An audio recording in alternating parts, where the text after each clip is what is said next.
In the dying gold of a western sundown, the wind moved like a haunted whisper across the barren plains, stirring up trails of dust that curled around the boots of a man who'd lived too long in silence, Elias Crow, the lonely rancher of Broken Mesa, a man whose name drifted through small towns like a rumor of sorrow. Once he had a wife, a son, a ranch filled with laughter, and a future worth building. But the frontier had a way of taking more than it ever gave, and after a fever swept away everyone he loved, Elias found himself living only in the shadow of memories.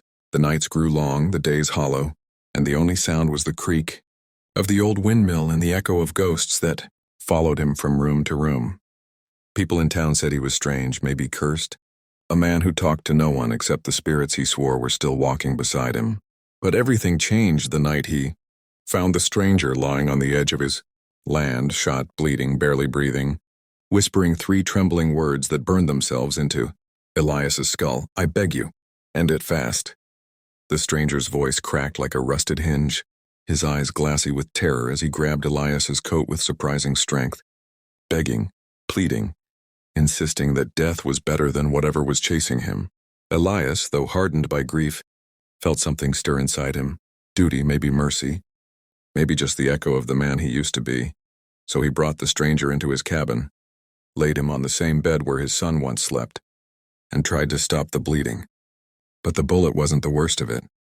The man kept whispering about riders dressed in black coats, men who didn't carry badges, men who didn't take prisoners, men who killed for sport and hunted those who crossed them. As the oil lamp flickered, the stranger confessed that he had stolen something from them, something valuable, something deadly, though he refused to name it. His breaths grew shorter, his hands colder, and again he begged Elias to put a quick end to his suffering before they arrived.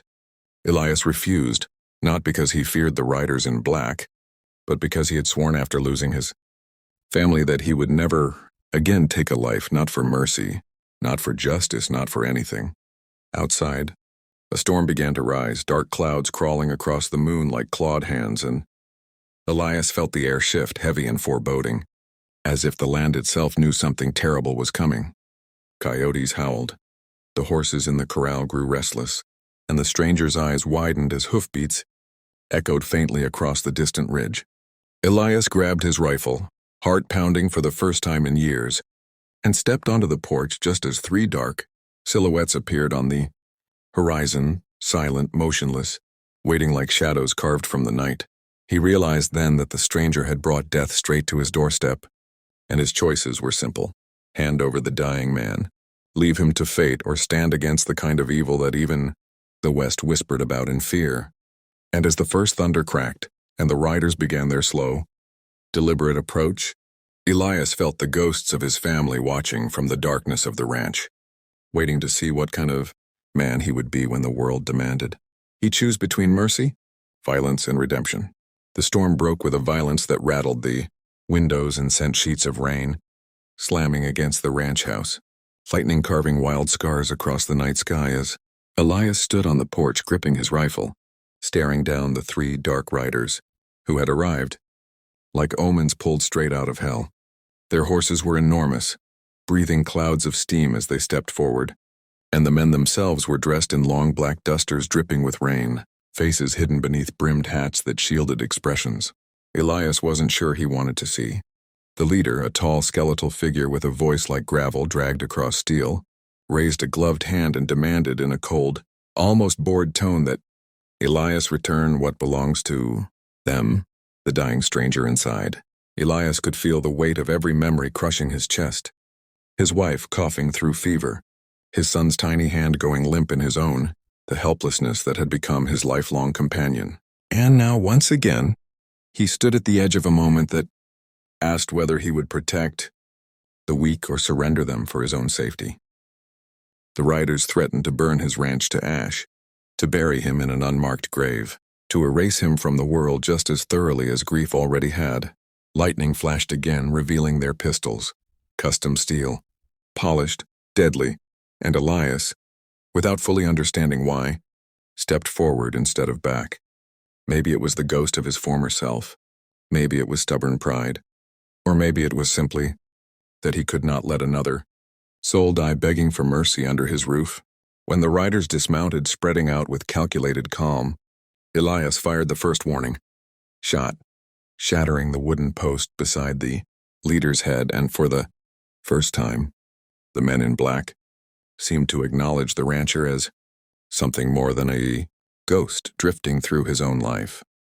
Gunfire erupted, thunder mixing with the crack of bullets as Elias dove behind the water trough, returning shot after shot with a fury he didn't know he still carried. The riders were fast, unnervingly precise, but Elias knew every inch of his land, every corner and shadow, and he used it like a battlefield he'd been preparing for all his life. Inside, the dying stranger mustered the last of his strength to drag himself to the window and fire a single, shaky bullet that struck one of the riders in the leg, giving Elias the opening he needed. Rain soaked him, mud splattered his clothes, and the smell of gunpowder filled the air as he took down the second rider, with a desperate shot that echoed across the valley like a death bell. The leader, now alone, retreated into the storm, promising he would return with more men, with fire, with fury. Elias watched him disappear over the ridge, breathing hard, knowing this wasn't over. When he returned to the stranger, the man smiled weakly, relief softening his features as he whispered that Elias had done the unthinkable, not by killing, but by choosing to protect a man no one else would have.